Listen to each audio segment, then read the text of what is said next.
বিএনপির গুপ্ত বুদ্ধিজীবীরা যে সবাই গণভোটে নাতে সিল দিয়েছেন, বিএনপি পন্থী ইউটিউবাররা জুলাই সনদ এবং গণভোটকে নিয়ে রীতিমতো হাসি তামাশা করছে। কেউ কেউ তো গণভোটকে সরাসরি অবৈধ আখ্যা দিচ্ছে। সুতরাং নব্য বিএনপির গুপ্ত বুদ্ধিজীবীরা যে সবাই নাতে ভোট দিয়েছে সেটা নিশ্চিতভাবে ধরা যেতে পারে। এরকমই বিস্ফোরক তথ্য দিলেন আমার দেশ পত্রিকার সম্পাদক মাহমুদুর রহমান। উনার এই বক্তব্যের সাথে কে কে একমত আছেন? নতুন কিছু পেতে পেজটি ফলো করে পাশে থাকার আহ্বান রইল। ধন্যবাদ। কথাগুলো শুনে যাবেন, কাজে আসবে। 100 টাকার নোট অনেক বড় মনে হয় যদি মসজিদে দান করা হয়, আবার 100 টাকার নোট অনেক ছোট মনে হয় যদি শপিং মলে নিয়ে যাওয়া হয়।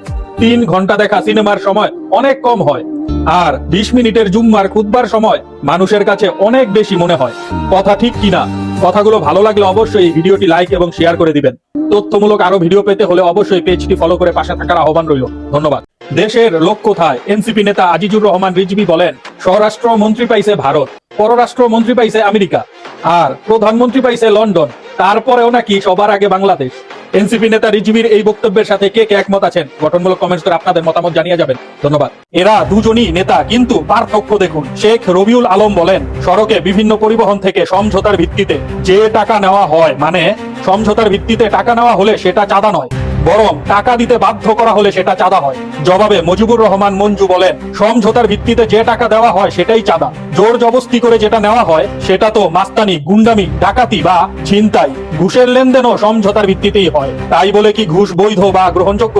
প্রিয় ভিউয়ার্স, এখানে কার বক্তব্যের সাথে আপনার একমত? গঠনমূলক কমেন্টস করে আপনাদের মতামত জানিয়ে যাবেন। ধন্যবাদ। সংবিধান সংস্কার পরিষদ গঠনের কোনো বিধান সংবিধানে নেই, তাই এজন্য শপথের সুযোগ নেই।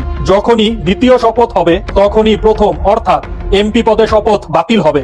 আর 78টি আসনে যারা দ্বিতীয়বার শপথ নিয়েছেন তাদের আসন শূন্য ঘোষণা করে সেখানে উপনির্বাচন হবে। যেহেতু সংবিধান মেনেই শপথ নেওয়া হয়েছে, সেখানে একমাত্র এটাই উপায়। এই তথ্য দিলেন ব্যারিস্টার তানিয়া আমির।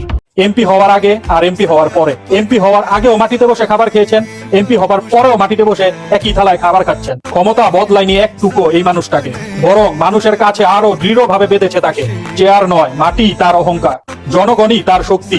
এমন নেতৃত্বই চায় এই দেশ, যারা উপরে উঠেও মাটির গন্ধ ভুলে না। আসনাত আব্দুল্লাহকে কে কে ভালোবাসেন দেখতে চাই। লাইক, কমেন্ট, শেয়ার করে পাশে থাকুন। ধন্যবাদ। বিএনপির নেতাকর্মীদের নিয়ন্ত্রণ করুন, শফিকুর রহমান বলেন, আপনারা নিজেদের নেতাকর্মীদের নিয়ন্ত্রণে আনুন। দেশের বিভিন্ন স্থানে এনসিপি ও 11 দলীয় জোটের কর্মী সমর্থকদের উপর হামলা করা হচ্ছে। তাদের বাড়িঘর ও পরিবারও নিরাপত্তাহীনতার মধ্যে রয়েছে। যারা নির্বাচনে জয়ী হয়েছেন তাদের দায়িত্ব পরিস্থিতি সামাল দেওয়া। গণতান্ত্রিক যাত্রার শুরু যদি বিরোধী মত দমনের মধ্য দিয়ে শুরু হয়, তবে তা জাতির জন্য লজ্জাজনক ও দুঃখজনক হবে। শফিকুর রহমানের এই বক্তব্যের সাথে কে কে একমত আছেন? গঠনমূলক কমেন্টস করে আপনাদের মতামত জানিয়ে যাবেন, এবং ভিডিওটি ভালো লাগলে অবশ্যই একটি লাইক এবং শেয়ার করে ফলো দিয়ে পাশে থাকবেন। ধন্যবাদ। চাঁদাবাজ মন্ত্রী আমাদের শেখাচ্ছে কোনটা চাঁদা কোনটা চাঁদা না। চাঁদাবাজির নতুন সংজ্ঞা তারা দিচ্ছে। দ্বিতীয় রমজানেই সে দুষ্টামি শুরু করেছে। রমজানে শয়তান বন্দী করা হয়েছে, কিন্তু মানুষরূপী যারা শয়তান এইগুলো বাইরে এখন কথা বলতেছে। নাসিরউদ্দিন পাটোয়ারির এই বক্তব্যের সাথে কে কে একমত আছেন? আসলেই বাইরে শয়তানগুলি ঘুরপাক খাইতেছে, এগুলারে বন্দী করার ব্যবস্থা করতে হবে। কি বলেন দেশের জনগণ? সংবিধান সংস্কার না হলে বদলাবে না বাংলাদেশ। নাহিদ ইসলাম বলেন, সংবিধান সংস্কার না হলে বাংলাদেশ আসলে আগের অবস্থাতেই থেকে যাবে। শেখ হাসিনার গড়ে দেওয়া কাঠামো অক্ষুণ্ণ রেখে শুধু মানুষ বদলালে বাস্তব কোনো পরিবর্তন আসবে না।